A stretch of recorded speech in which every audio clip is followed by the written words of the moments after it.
నమస్కారం. శివాయ గురవే నమః. అందరికీ ఒక విషయం చెప్పాలని ఈ వీడియో చేస్తున్నాను. మనం ఈ సంవత్సరం కార్తీక మాసం పురస్కరించుకొని పరమ పవిత్రమైన ప్రదేశం, పుణ్యక్షేత్రం, ద్వాదశ జ్యోతిర్లింగాల్లో ఒకటైన వారణాసి కాశీ విశ్వేశ్వర స్వామి దేవాలయం ఈ సంవత్సరం కార్తీక మాసం అక్టోబర్ 22 నుంచి నవంబర్ 20 తారీఖు వరకు ఈ పరమ పవిత్ర కార్తీక మాసంలో ఆ యొక్క గంగానదీ తీరంలో ప్రతిరోజు ప్రదోష సమయంలో అభిషేకం చేయడం జరుగుతోంది. నేనే స్వయంగా చేస్తున్నాను. ఈ 30 రోజులు కూడా నేనే కాశీలో ఉంటున్నాను. నేను ఆల్రెడీ వాట్సాప్ స్టేటస్లోను, ఎఫ్బీలోను వాటిలోను పెట్టి ఉన్నాను. చాలామంది ప్రశ్న ఏంటంటే, ఆ టికెట్ పెట్టేటప్పటికి మేము రావడానికి టికెట్టా లేదా ఏంటి అభిషేకం చేయడానికి అని కన్ఫ్యూజ్ అవుతున్నారు. సో అలా కన్ఫ్యూజ్ అయ్యే అవసరం లేదు. 30 రోజులు మీ పేరున, మీ గోత్రాల పేరుతో అభిషేకం చేయడానికి కేవలం 1116 మాత్రమే.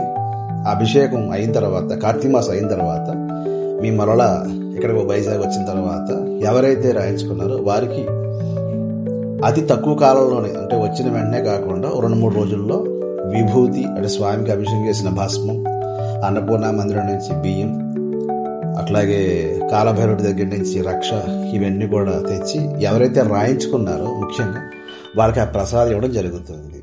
అయితే ఎవరు కూడా కన్ఫ్యూజ్ అవ్వకండి. ఒకవేళ ఎవరైనా కాశీ రావాలి అనుకుంటే, ఇప్పుడు నార్త్ ఇండియాలో పౌర్ణమి టు పౌర్ణమి వాళ్ళకి ప్రారంభం అయిపోతుంది. కార్తీక మాసం విశేషమైన క్రౌడ్ ఉంటుంది. పెద్దవాళ్ళు, కొంచెం పిల్లలు, ముసలి వాళ్ళు, ఇట్లా ఎవరైతే ఉన్నారో వృద్ధాప్యంలో ఉన్నారో రాకపోవడం మంచిది. ఎందుకంటే అంత క్రౌడ్లో ఇబ్బంది పడడం. కార్తీక పౌర్ణమి తర్వాత వాళ్ళకి అయిపోతుంది కాబట్టి, దక్షిణ సాంప్రదాయంలో మనకు అమావాస్య టు అమావాస్య ఉంటుంది కాబట్టి అప్పుడు రావచ్చు. అది కూడా నవంబర్ 8-9 తర్వాత. అది చూసుకోండి.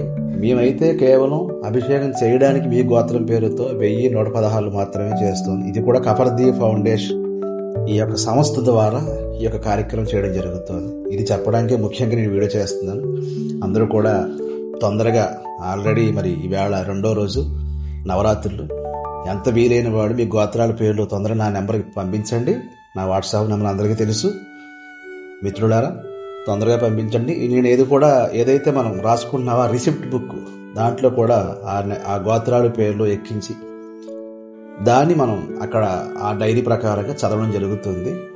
ఏదైనా వివరాలు కావాలంటే నా నెంబర్ కాల్ చేయండి. అందరూ కలిసి చేద్దాం. అందరూ బాగుండాలి, అందరూ మనం ఉండాలి. సర్వేజన సుఖినో భవంతు. నమస్కారం.